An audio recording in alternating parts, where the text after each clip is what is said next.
Assalamu alaikum dear students. How are you? Hope you all will be fine. Hope you all will be good.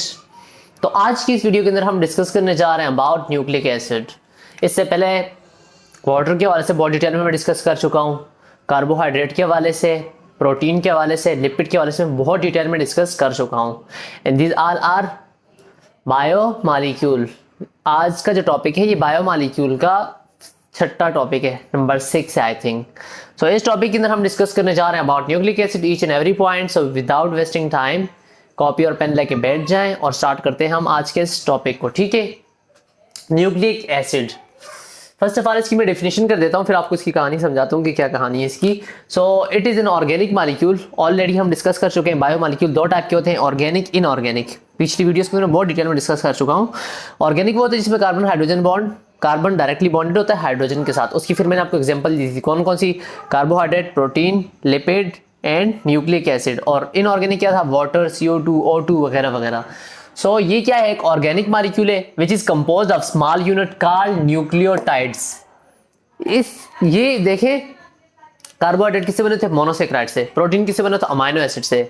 Lipid किससे बना था, fatty acid से। इसी तरह जो nucleic acid होता है ना, ये बना होता है स्मॉल यूनिट्स कॉल्ड न्यूक्लियोटाइड्स। किससे बना होता है, ये न्यूक्लियोटाइड से बना होता है। अभी सिर्फ लफ्ज सुनते जाओ, मैं आगे इसको एक्सप्लेन करता हूं कि ये क्या होता है। ठीक है, it is also called informational macromolecule. Nucleic acid को हम क्या कहते हैं, इंफॉर्मेशनल मैक्रोमॉलिक्यूल कहते हैं, क्योंकि इसी न्यूक्लिक एसिड को हम देख के किसी भी लिविंग ऑर्गेनिज्म की सारी प्रॉपर्टीज बता सकते हैं, क्योंकि यही न्यूक्लिक एसिड होता है जो कि डिटरमाइन कर रहा होता है, जो कि कंट्रोल कर रहा होता है प्रॉपर्टीज को, सारी की सारी खुसूसियात को। किसी की आंखों का कलर है वो कैसा होगा तो हमें न्यूक्लिक एसिड से पता चलता है। किसी की हाइट है कितनी है, न्यूक्लिक एसिड से पता चलता है। So each and every point, हमारी बॉडी की जितनी भी ट्रेट्स हैं, जितनी भी कैरेक्टर्स हैं, जितनी भी खुसूसियात हैं, इनको कंट्रोल कौन कर रहा है, दरअसल यही न्यूक्लिक एसिड कंट्रोल कर रहा है। सो ये बहुत इंपॉर्टेंट है, इसको समझना बहुत ही इंपॉर्टेंट है। हम चलते हैं इसकी डिस्कवरी की तरफ। इसकी discovery first time Friedrich Miescher ने की थी। फ्रेडरिक मिस्चर एक शख्स है, फ्रेडरिक मिस्चर। आगे सेकेंड ईयर में एक चैप्टर है क्रोमोसोम एंड डीएनए, वहां पे आप को ये लेक्चर फर्स्ट ईयर के लिए तो काफी होता है, लेकिन सेकंड में आपको दोबारा से एक बार एक नजर देखना पड़ता है। ठीक है, so nucleic acid first discovered inside the nucleus of pus cell. First time इसको डिस्कवर किया है फ्रेडरिक मिस्चर ने, लेकिन कहाँ पे, पस सेल के न्यूक्लियस में। दरअसल पस सेल क्या होता है, पस सेल के पीछे कहानी कुछ यूं है कि हमारे जो व्हाइट ब्लड सेल है, व्हाइट ब्लड सेल, सफेद खून, व्हाइट ब्लड सेल्स क्या कर रहे होते हैं, ये हमारी बॉडी का डिफेंस सिस्टम है। हमारी बॉडी के अंदर कोई भी पैथोजन आएगा, कोई भी बैक्टीरिया, कोई भी बीमारी फैलाने वाली कोई भी चीज आएगी तो ये क्या करेंगे, उसको मारेंगे। अब मिसाल के तौर पे मैं कहता हूँ, लेट्स सपोज ये आया बैक्टीरिया बाहर से, ठीक है, ये आया हमारी बॉडी में बीमारी फैलाने के लिए, 2-3 आ गए। ठीक है, ये 3 क्या है, बैक्टीरिया है, और ये क्या कर रहे हैं, हमारी बॉडी में, हमारे जिस्म में बीमारी फैला रहे हैं। अब हमारा एक वाइट ब्लड सेल है, लेट्स सपोज ये एक वाइट ब्लड सेल है, इसने क्या कर लिया, तीनों को खाना स्टार्ट कर दिया, तीनों को मारना स्टार्ट कर दिया। तो जब हमारा सेल इनको मारता है तो कुछ सेल ऐसे हैं कि जो खुद भी साथ में क्या हो जाते हैं, मर जाते हैं। अब जब ये मर गए तो साथ में ये भी मरे हुए पड़े हुए हैं, वाइट ब्लड सेल जिनको हम बोलते हैं, और साथ में ये बैक्टीरिया भी क्या हुए हैं, मरे हुए हैं। तो ये जगह जो होती है ना, जिस जगह के ऊपर ये सेल पड़े हुए हैं, वो जगह थोड़ी सी सूज जाती है, इन्फ्लेम्ड हो जाती है। पस बोलते हैं पीप को, सिंपल लफ्ज अगर बात की तो पीप को बोलते हैं। ठीक है, तो इसके अंदर बैक्टीरिया है, वाइट ब्लड सेल है, कुछ फ्लूइड्स है, वो जगह वैसे भी सूज जाती है, ब्लिस्टर नीचे निकल आते हैं। दरअसल ये पस इनके अंदर जो होता है वो पस होता है। ठीक है, तो फर्स्ट टाइम न्यूक्लिक एसिड को फ्रेडरिक मिस्चर ने कहाँ देखा, पस सेल के अंदर देखा, और पस सेल के कौन से पोर्शन में, न्यूक्लियस के अंदर देखा है, पस सेल के न्यूक्लियस। सो न्यूक्लियस से तो पता चल रहा है, इसको न्यूक्लिक नाम देने की वजह जो है ना, वो उसका न्यूक्लियस है, क्योंकि इसको फर्स्ट टाइम कहाँ देखा गया था, सेल के न्यूक्लियस के अंदर देखा गया था, पहली बात। अच्छा जी, फर्स्ट टाइम फ्रेडरिक मिस्चर ने इसको नाम दिया था न्यूक्लियन का। नाम किसका दिया था, न्यूक्लियन का। अब जब इस न्यूक्लियन की नेचर देखी गई, nature I am talking about the pH, कि ये आया एसिडिक है या बेसिक है। तो ये जो न्यूक्लियन था इसकी नेचर एसिडिक थी, तो इसीलिए इसको हम क्या बोलते हैं, न्यूक्लिक एसिड बोलते हैं। ठीक है जी, आगे चलते हैं, टाइप्स। अगर अच्छा इसके अलावा सोमैटिक सेल, पस सेल दरअसल सोमैटिक सेल्स होते हैं, मतलब बॉडी के सेल्स होते हैं। And then inside fish sperm, और इसके बाद उसको कहाँ देखा गया? फिश के स्पर्म के अंदर देखा गया। स्पर्म क्या होता है? स्पर्म गेमीट है। स्पर्म क्या है? गेमीट है। गेमीट बोलते हैं जो सेक्स ऑर्गन्स होते हैं उनको बोलते हैं male and female, male and female sex organ, ठीक है। मेल की बॉडी से क्या रिलीज होता है? स्पर्म रिलीज होता है, और फीमेल की बॉडी से एग। दोनों आपस में मिलके क्या बना रहे होते हैं? जाइगोट बना रहे होते हैं, स्पर्म। फर्स्ट टाइम पस सेल के अंदर देखा गया था, फिर बाद में जो फिश का स्पर्म इसके अंदर देखा गया, ठीक है। इसके अगर टाइप्स की बात की जाए तो न्यूक्लिक एसिड 2 टाइप का होता है, ये आप बार बार सुनते हुए आए होंगे अब तक। ये जो 2 टाइप का होता है, एक होता है डीएनए, एक होता है RNA. DNA stand for deoxyribonucleic acid, deoxyribonucleic acid. RNA ribonucleic acid, ये आपको बहुत सुनने को मिलेंगे। DNA is form of deoxyribonucleotides units. DNA जो बनता है ना वो डीऑक्सीराइबोन्यूक्लियोटाइड के यूनिट से मिलता है। एक यूनिट मिलती है, दूसरी यूनिट, तीसरी, इस तरह बहुत सारी यूनिट मिलके एक डीएनए बना रही होती हैं। इसी तरह आरएनए जो होता है ना, ये भी राइबोन्यूक्लियोटाइड यूनिट से मिल रहा होता है, मतलब एक राइबोन्यूक्लियोटाइड दूसरी ऐसे मिल के पूरी की पूरी डीएनए आरएनए को बना रही। इनके ऊपर मैं आगे अलग से वीडियो बनाऊंगा, इसी टॉपिक का हिस्सा होंगी, थोड़ी डिटेल में होंगी। अभी फिलहाल आप इनके नाम याद कर लें। अब अगर बात की जाए सिंपल वर्ड्स में फंक्शन ऑफ न्यूक्लिक एसिड, तो न्यूक्लिक एसिड का फंक्शन क्या होता है? इनको हम मैक्रोमॉलिक्यूल तो कहते हैं। इनको पढ़ना इतना जरूरी क्यों समझा जाता है? सो दरअसल DNA act as a heredity material which carry genetic information from parent to offspring. DNA जो है एक हेरिडिटी मटेरियल है। हेरिडिटी का लफ्ज निकला है विरासत से। हेरिडिटी किसको बोलते हैं? विरासत को बोलते हैं। विरासत क्या होती है? हाँ, अंग्रेजों के चूचों। विरासत बोलते हैं ऐसी चीजें जो हमें वालिदैन से मिलती हैं। हमारी विरासत जैसे ज़मीन विरासत में मिलती है, बहरहाल वो फिजिकल वर्ड्स की बात है। सो डीएनए यहाँ पे विरासती मतलब क्या हुआ इसका कि पेरेंट्स से बच्चों के अंदर जो करेक्टर्स ट्रांसफर होती हैं उसको हम क्या कहते हैं? उनको, इन करेक्टर्स को कौन ट्रांसफर कर रहा है? दरअसल डीएनए और आरएनए ट्रांसफर। मतलब हमारा न्यूक्लिक एसिड क्या कर रहा है? करेक्टर्स को। डीएनए क्या कर रहा है? करेक्टर्स को पेरेंट से ऑफस्प्रिंग के अंदर ट्रांसफर कर रहा है। मिसाल के तौर पे मैं कहता हूँ किसी के बाल उसके वालिद साहब जैसे हैं, किसी की आंखें उसकी मदर की तरह है, किसी की हाइट वालिद साहब की तरह। अब ये जो हाइट का सेम होना, बहुत सारी ऐसे कैरेक्टर्स हो सकती हैं, आवाज़ का सेम होना, इसके अलावा बहुत सारे ऐसे कैरेक्टर्स जो कि हमारे बच्चों की पेरेंट्स के साथ मिल रही थी। दरअसल ये पेरेंट्स से बच्चों को मिली हैं, और ये किसकी बदौलत मिली है? इसी डीएनए के बदौलत मिली है। मतलब वालिदैन से बच्चों के अंदर जो कैरेक्टर ट्रांसफर हो रही हैं, ये कौन ट्रांसफर कर रहा है? दरअसल डीएनए क्या कर रहा है? इसको ट्रांसफर कर रहा है। कैसे हो रही थी? Let's suppose this one is a cell. अगर हमारे पास एक सेल को देखा जाए, अगर बात की जाए तो पेरेंट्स में जो मेल होता है, मेल की बॉडी से स्पर्म आता है। स्पर्म के अंदर यहाँ पे क्या होता है? न्यूक्लिक एसिड होता है। अब ये फादर की बॉडी से है। इसी तरह जो एग होता है, एग के अंदर भी क्या होता है? न्यूक्लिक एसिड होता है। इन दोनों के मिलने के बाद जो जाइगोट बनते थे उसके अंदर फादर के भी न्यूक्लिक एसिड है और जो फीमेल है उसका भी क्या है? Nucleic acid. इससे दोनों से मिल के बन रहा होता है। सो इसके अंदर वालिद साहब की कैरेक्टरिस्टिक्स भी हो सकती हैं, ट्रेट्स भी हो सकती हैं, और वालदा की भी हो सकती हैं। इसके अलावा आरएनए जो होता है ना, ये हेल्प कर रहा होता है प्रोटीन सिंथेसिस में। प्रोटीन के बनने के अमल में आरएनए हेल्प कर रहा होता है। आरएनए बनता कहाँ है? आरएनए न्यूक्लियस के अंदर बनता है, फिर बाहर आता है साइटोप्लाज्म में, और साइटोप्लाज्म में ये हेल्प कर रहा होता है किस चीज़ में? प्रोटीन की सिंथेसिस में हेल्प कर रहा होता है। प्रोटीन कहाँ बनती है? रफ एंडोप्लाज्मिक रेटिकुलम में प्रोटीन की सिंथेसिस हो रही होती है, ठीक है। ओके डियर स्टूडेंट, अभी हम डिस्कस करते हैं न्यूक्लियोटाइड के हवाले से। ऑलरेडी मैं डिस्कस कर चुका हूँ कि न्यूक्लिक एसिड किससे बना हुआ है? न्यूक्लियोटाइड से बना हुआ है। सो हम डिफाइन करते हैं इसको। It is the building unit of nucleic acid which is composed of 3 chemicals. दरअसल न्यूक्लियोटाइड जो होता है ना, ये बिल्डिंग यूनिट है किसका? न्यूक्लिक एसिड का, और ये कंपोज्ड होता है 3 केमिकल के ऊपर। वो 3 आपने अभी ही फिंगर टिप्स पे याद करनी है। Number first is pentose sugar, second is phosphoric acid, and the number third is nitrogenous base. नाम तो आपको याद होना चाहिए, बाकी आपको मैं समझा देता हूँ कि क्या होता है, ठीक है। फर्स्ट ऑफ ऑल पहला जो है वो हमारे पास क्या है? पेंटोज शुगर है। Pentose sugar, phosphoric acid and nitrogenous bases, इन तीनों से मिलकर एक न्यूक्लियोटाइड बनता है। तो first of all we will understand the pentose sugar. The word ose represent that it belong with carbohydrate. Sugar भी साथ में लिखा हुआ है, शुगर से भी आपको पता चल जाना चाहिए कि ये किससे बिलोंग करते हैं, कार्बोहाइड्रेट से बिलोंग करते हैं, ठीक है। दूसरा हमारे पास है H3PO4, I mean phosphoric acid. H3PO4 किसको बोलते हैं, फास्फोरिक एसिड को बोलते हैं। सो डियर स्टूडेंट, हम पेंटोज शुगर के हवाले से डिस्कस कर रहे थे। अच्छा, pentose sugar, phosphoric acid, nitrogen. सब फर्स्ट ऑफ ऑल हम पेंटोज शुगर को समझते हैं कि पेंटोज शुगर क्या होता है। It is a 5 carbon sugar. ये क्या है, 5 कार्बन शुगर है। In case of RNA it is ribose. RNA के केस में क्या होता है, राइबोज।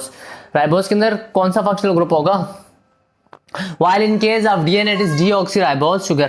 चले मैं इनके आपके सामने एक स्ट्रक्चर ड्रॉ कर लेता हूँ।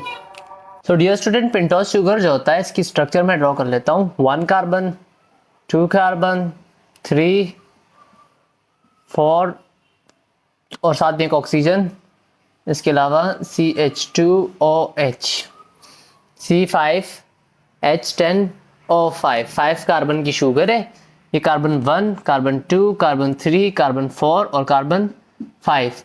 और हम जानते हैं कि एवरी कार्बन के ऊपर, हर एक कार्बन के ऊपर एक क्या लगा हुआ है, OH, ऊपर H, नीचे OH। सेम केस यहाँ पे भी OH, साथ में एक H।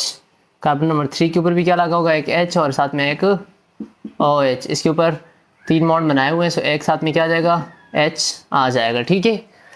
काउंट करें कितने बन रहे हैं, एक ऑक्सीजन, 2, 3, 4, 5।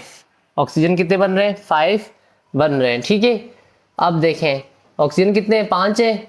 कार्बन काउंट करो कितने, 1 2 3 4 5। हाइड्रोजन काउंट करो, 1 2 3 4 5 6 7 8 9 10। सो दिस इज C5H10O5 जो कि हमारे पास क्या है, राइबोज है, राइबोज, ठीक है। जो कि किस में प्रेजेंट होता है, आरएनए में प्रेजेंट होता है। डीएनए के अंदर एक ऑक्सीजन कम होता है, डीएनए के अंदर एक ऑक्सीजन क्या होता है, कम होता है, ठीक है। इसलिए इसको हम क्या बोलते हैं, डीऑक्सी। डीऑक्सी मतलब एक डी बोलते हैं रिमूवल को, ऑक्सी मतलब ऑक्सीजन। बाकी राइबोज, ये इसी राइबोज से अगर हम एक ऑक्सीजन को हटा देंगे तो क्या बन जाएगा, डीऑक्सी राइबोज बन जाएगा, ठीक है। सो जो हमारे पास न्यूक्लियोटाइड का पहला कंपोनेंट था वो क्या था, पेंटोज शुगर था। ये देखो 5 कार्बन का शुगर है, 5 पेंट। पेंट किसके लिए वर्ड यूज होता है, 5 के लिए। This one is a prefix, penta. Penta बोलते हैं 5 को। सो 5 कार्बन का, तो इसलिए इसको हम क्या बोलते हैं, पेंटोज बोलते हैं, ठीक है। अच्छा जी, आगे जब मैं कंप्लीट न्यूक्लियोटाइड, एक ही न्यूक्लियोटाइड की स्ट्रक्चर ड्रॉ करूंगा, आप वहां पे देखना इसका फायदा क्या है। नेक्स्ट है फास्फोरिक एसिड। फास्फोरिक एसिड का फार्मूला होता है H3PO4। H3PO4 ऑलरेडी मैं लिख भी चुका हूं। मैं ऐसा कर लेता हूं कि अभी आपके सामने H3PO4 की फिलहाल डायग्राम ड्रॉ कर लेता हूं, ठीक है। H3PO4 फास्फोरिक एसिड क्या होता है, H3PO4।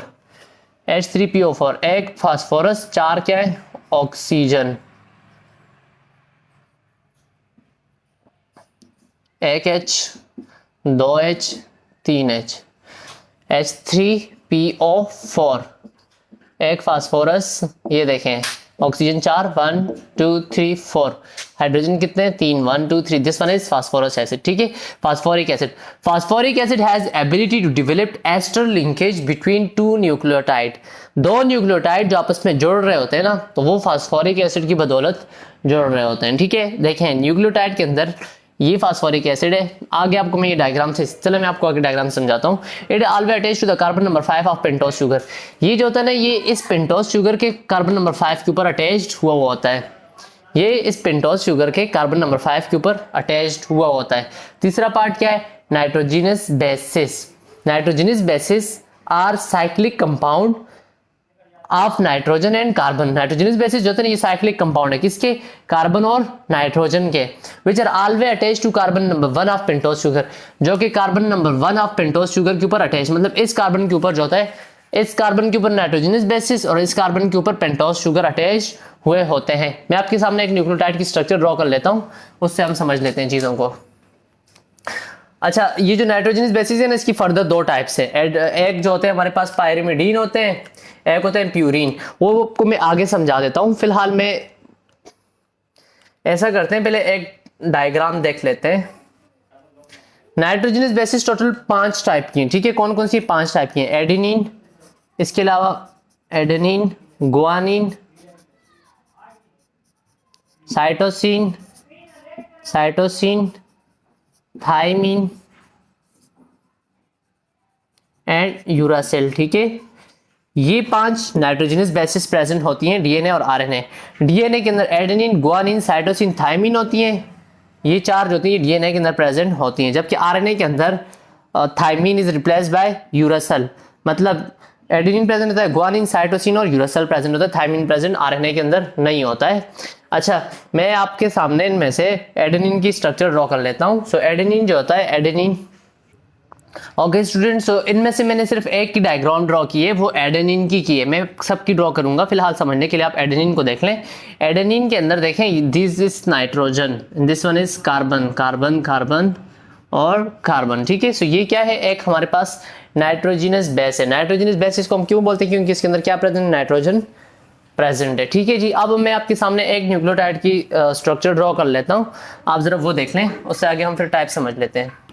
ओके डियर स्टूडेंट, अगर देखा जाए, ये मैंने आपके सामने एक स्ट्रक्चर ड्रॉ किया। This one is pentose sugar. ये क्या है, पेंटोस शुगर है। पेंट मीन 5 कार्बन की शुगर है। कैसे, कार्बन नंबर 1 2 3 4 और ये कार्बन नंबर 5, 1 2 3 4 और ये पेंटोस शुगर थी। मैं ऑलरेडी डिस्कस कर चुका था कि कार्बन नंबर 5 के ऊपर क्या लगा हुआ है, फास्फोरिक एसिड लगा हुआ है। H3PO4 था ना, तो यहाँ से एक H और इससे OH, ये दोनों आपस में मिलकर क्या कर बना दिया इन्होंने, H2O बना दिया, और इन दोनों के दरमियान एक बॉन्ड बन गया। This one is phosphoric acid, this one is phosphoric acid. और अगर यहाँ पे देखा जाए, सो दिस वन इज, ये क्या है हमारे पास, this one is adenine nucleotide. अच्छा, मैंने NH2 नीचे ड्रॉ किया हुआ है, हालांकि NH2 दूसरी के जो पिछली मैंने डायग्राम ड्रॉ की थी इसमें यहाँ ड्रॉ किया था, स्पेस कम इसलिए यहाँ पे। ये हमारे पास क्या है, एडेनिन न्यूक्लियोटाइड है। This one is adenine adenine nitrogenous base है। This one is adenine nitrogenous base. अब अगर देखा जाए इसको गौर से, so pentose sugar, phosphoric acid, ये तीनों आपस में मिलके एक क्या कर रहे होते हैं, न्यूक्लियोटाइड बना रहे होते हैं। सो एक न्यूक्लियोटाइड के अंदर क्या क्या चीजें होती हैं, पेंटोस शुगर होता है, कार्बन नंबर 1 के ऊपर लगा होता है नाइट्रोजिनस बेस, और कार्बन नंबर 5 के ऊपर क्या लगा होता है, फास्फोरिक एसिड लगा हुआ होता है। इसको हम क्या बोलते हैं, this one is adenine nucleotide. This one is adenine, पूरा नाम क्या हो गया इसका, एडेनिन न्यूक्लियोटाइड। क्यों, क्योंकि इसके अंदर नाइट्रोजनस बेस कौन सी है, एडेनिन प्रेजेंट है। इसी तरह अगर हमारे पास नाइट्रोजनस बेस गुआनिन प्रेजेंट होगी, so this one will be guanine nucleotide. अगर साइटोसिन प्रेजेंट हो, साइटोसिन न्यूक्लियोटाइड। थायमिन प्रेजेंट होगी तो थायमिन न्यूक्लियोटाइड। यूरासिल प्रेजेंट होगा तो यूरासिल न्यूक्लियोटाइड होगा। Okay dear student, nitrogenous bases की 2 टाइप होते हैं। मैं चाहता हूँ कि आपको थोड़ा सा उनके हवाले से ओवरव्यू दे दूँ, फिर आज के लेक्चर को यहाँ पे खत्म करके अगले लेक्चर के अंदर हम न्यूक्लियोटाइड के टाइप्स को डिस्कस करेंगे। सो डियर स्टूडेंट, अभी हम डिस्कस करते हैं टाइप्स ऑफ नाइट्रोजनस बेसिस। आप इसको अगर कर लें तो ज़्यादा अच्छा होगा, क्योंकि ये है भी आसान और इंटरेस्टिंग भी है। सो हमारे पास नाइट्रोजनस बेसिस 2 किस्म की होती हैं। नाम तो मैंने आपको वैसे भी 5 लिखवा दिए थे। क्या क्या थे, adenine, guanine, cytosine, thymine, uracil, 5 थे। ठीक है, अब इन 5 जो है ये 2 टाइप की हैं। 2 टाइप की कैसे हैं, पहली है हमारे पास प्यूरिन बेसिस। प्यूरिन बेसिस के अंदर ना 2 साइक्लिक रिंग स्ट्रक्चर होती हैं। जो हमारे पास दूसरी है पायरिमिडीन बेस, उसके अंदर सिंगल साइक्लिक रिंग की स्ट्रक्चर होती है। वही बात कि ये साइक्लिक कंपाउंड है जो कार्बन और नाइट्रोजन के ऊपर, इसलिए तो इनको हम क्या बोलते हैं, नाइट्रोजनस बेसिस बोलते हैं। लेकिन प्यूरिन के अंदर क्या है, डबल रिंग है। प्यूरिन के अंदर क्या है, डबल रिंग है, और इसकी 2 टाइप्स हैं। On the basis of their side groups there are 2 types of nitrogenous bases, that is adenine and guanine. ठीक है, एडेनिन और गुआनिन, ये है। अच्छा, ये ट्रिक्स भी सीख लो। कुछ टीचर्स ऐसे होते हैं ना जो बच्चे की काबिलियत नहीं चेक कर रहे होते हैं, उसकी राइटिंग के ऊपर उसको मार्क्स दे रहे होते हैं। सो अगर आपकी राइटिंग अच्छी नहीं तो राइटिंग अच्छी कर लें। ठीक है, तो जो हमारे पास प्यूरिन बेसिस होती है इसकी 2 टाइप्स है, एक है एडेनिन, दूसरी हमारे पास क्या है, गुआनिन। ठीक है, एडेनिन को अगर देखा जाए तो यहाँ पे NH2 लगा हुआ है इसमें, लेकिन इसमें अगर देखा जाए तो ऑक्सीजन भी है और NH2, दोनों में बस यही डिफरेंस है। नेक्स्ट हमारे पास जाती है पायरिमिडीन बेस। पायरिमिडीन बेस जो होती है इनके बनिस्बत स्मॉल होती है, इनकी जो स्ट्रक्चर होती है वो क्या होती है, स्मॉल होती है। ठीक है, there are 3 types of pyrimidine bases on the basis of side group. इनकी 3 टाइप्स है, साइटोसिन, थायमिन और यूरासिल। साइटोसिन में NH2 भी है और ऑक्सीजन भी है। जो थायमिन होता है ना उसमें 2 ऑक्सीजन CH3 भी है, जबकि यूरासिल के अंदर डबल बॉन्डेड 2 ऑक्सीजन प्रेजेंट होते हैं। ओके डियर स्टूडेंट, अभी हम डिस्कस करते हैं टाइप्स ऑफ न्यूक्लियोटाइड्स के हवाले से और लेक्चर को यहाँ पे आ जाके ख़त्म कर लेते हैं। ओके डियर स्टूडेंट, अभी हम डिस्कस करते हैं टाइप्स ऑफ न्यूक्लियोटाइड के हवाले से कि न्यूक्लियोटाइड कितनी टाइप्स की होती हैं। So these are 3 types, mononucleotide, dinucleotide, polynucleotide. Mono mean 1 और न्यूक्लियोटाइड न्यूक्लियोटाइड। जिसमें सिंगल न्यूक्लियोटाइड प्रेजेंट होगी दिस विल बी मोनोन्यूक्लियोटाइड, जिसमें 2 होंगी डाइन्यूक्लियोटाइड, जिसमें बहुत सारी होंगी पॉलीन्यूक्लियोटाइड। ठीक है, ये बहुत इंपॉर्टेंट है आपके लिए समझना। ठीक है, अब देखें, एग्जिस्ट इज सिंगल और अटैच्ड और आइदर। चलें कहानी को पढ़ने से अच्छा ये आपको पता है, अभी हमने न्यूक्लियोटाइड की स्ट्रक्चर पढ़ी, कैसे थी। एक क्या था दरमियान में, पेंटोज शुगर था, दरमियान में क्या था, एक पेंटोज शुगर था। बल्कि इसको मैं सिर्फ S लिख लेता हूँ तो ज़्यादा अच्छा होगा। ठीक है ना, समझ तो आएगी ना। शुगर कार्बन 1 के ऊपर क्या था, नाइट्रोजिनस बेस थी। कार्बन 1 के ऊपर क्या थी, नाइट्रोजिनस बेस। क्या क्या हो सकती है, हेडरीन, गुआनिन, साइटोसिन, थायमिन या यूरासिल। ठीक है ना। और कार्बन नंबर 5 के ऊपर क्या थी, कार्बन नंबर 5 के ऊपर क्या प्रेजेंट था, फास्फोरिक एसिड प्रेजेंट था। अगर मैं इसके ऊपर फास्फोरिक एसिड ना लगाऊं, इसको मैं ऐसे ही छोड़ दूं, CH2OH छोड़ दिया, इसको हम बोलते हैं एडिनोसिन। इसको हम क्या बोलते हैं, एडिनोसिन। नोट करते जाओ, the combination of pentose sugar and nitrogenous base is called adenosine, is called adenosine. अगर ऐसा हो जाए, अच्छा इसको नोट करो, इसके नीचे लिखना है। अच्छा मैं तो यही भी लिख रहा हूँ लेकिन तुमने इसके नीचे लिखना है दूसरी। अगर क्या हो जाए कि यहाँ से OH निकल जाए और फॉस्फोरिक एसिड आके लग जाए, PO double bond with O, OH and OH। अब देखें इसके साथ क्या आके लग गया, एक फॉस्फेट आके लग गया। एक फॉस्फेट है तो एक के लिए प्रीफिक्स क्या यूज करते हैं, हम मोनो यूज करते हैं। सो this one will be called adenosine monophosphate, adenosine monophosphate. कहानी समझ में आ रही है तो बोले हाँ। अगर एक फॉस्फेट लगेगा तो एडिनोसिन मोनोफॉस्फेट इसको हम बोलेंगे। ठीक है, अगर एक लगेगा तो एडिनोसिन मोनोफॉस्फेट हम इसको बोलेंगे। लेकिन अगर ऐसा हो जाए कि यहाँ से दूसरा फॉस्फेट PO4 आए, OH निकल जाएगा, इस सेम केस यहाँ पे भी होगा, एक O, P double bond with O। अच्छा ये फिर ऑक्सीडाइज भी हो जाते हैं, इन पे चार्जेस आ जाते हैं, OH। अब देखें, अब 2 हो गए तो यहाँ तक की जो स्ट्रक्चर होगी इसको हम क्या बोलेंगे, एडिनोसिन AMP। न्यूक्लियोटाइड अभी भी नाइट्रोजन बेसिस कितनी है, एक ही। फर्क सिर्फ किस में आ रहा है, फॉस्फेट में आ रहा है। जब एक फॉस्फेट था तो एडिनोसिन मोनोफॉस्फेट, जिसको हम AMP भी बोलते हैं, जिसको हम क्या बोलते हैं, AMP बोलते हैं। अब 2 फॉस्फेट लग गए तो एडिनोसिन डाइफॉस्फेट, ADP। जब 2 फॉस्फेट लग गए तो ADP। लेकिन अगर 3 फॉस्फेट लग जाए, कितने लग जाए, 3 फॉस्फेट लग जाए तो इसको हम क्या बोलेंगे। अच्छा मैं पूरा फॉस्फेट नहीं ड्रॉ कर रहा हूँ, स्पेस कम है इसीलिए मैं आपके सामने सिर्फ, बल्कि मैं छोटा छोटा करके ड्रॉ ही कर लूँ तो अच्छा है। गुड्डू गुस्सा ना करो मुझ पे। CH2 इस तरफ O, P double bond with O negative, O P double bond with O negative, O P double bond with OH O negative. This one is called adenosine. कितने फॉस्फेट है, 1 2 और 3, 3 फॉस्फेट है। सो एडिनोसिन ट्राइफॉस्फेट, एडिनोसिन ट्राइफॉस्फेट, जिसको हम क्या बोलते हैं, ATP। It is the unit of energy, energy की यूनिट है। एक ग्लूकोज जब टूटता है तो कितनी ATP मिलती है, ऑलमोस्ट 36 ATP हमें मिल रही होती है। सो ATP is a mono nucleotide. अच्छा आपने सुना होगा कि हमें एनर्जी किससे मिलती है, ATP से मिलती है। ये क्या कहानी है, समझना चाहोगे। ATP से हमें एनर्जी कैसे मिलती है, समझे बात को। बॉन्ड फॉर्मेशन इज अ जब बॉन्ड बन रहा होता है ना तो तब एनर्जी यूज होती है। बॉन्ड फॉर्मेशन क्या है? एंडोथर्मिक है। क्या है? एंडोथर्मिक है। एंडोथर्मिक का मतलब सनलाइट को जो प्लांट्स होते हैं सनलाइट से जो एनर्जी उसको यूज करके क्या बना रहे हैं? केमिकल बना रहे हैं। अब हम केमिकल खा रहे हैं, मतलब उसके अंदर बॉन्ड ऑलरेडी बने हुए हैं। इसको मैं अगर शॉर्ट करके लिखूँ ना, ऐसे देखें, समझ में आए तो वेल एंड गुड, नहीं तो आपको ये आगे हायर क्लासेस में समझ में आएगा। मैं आपको क्या समझाना चाह रहा हूँ? मैं आपको समझाना चाह रहा हूँ कि दिस वन इज शुगर, यहाँ पे नाइट्रोजनस बेस लगा हुआ है, एक फॉस्फेट 2 3, ठीक है, एटीपी है। ये क्या भी एटीपी है।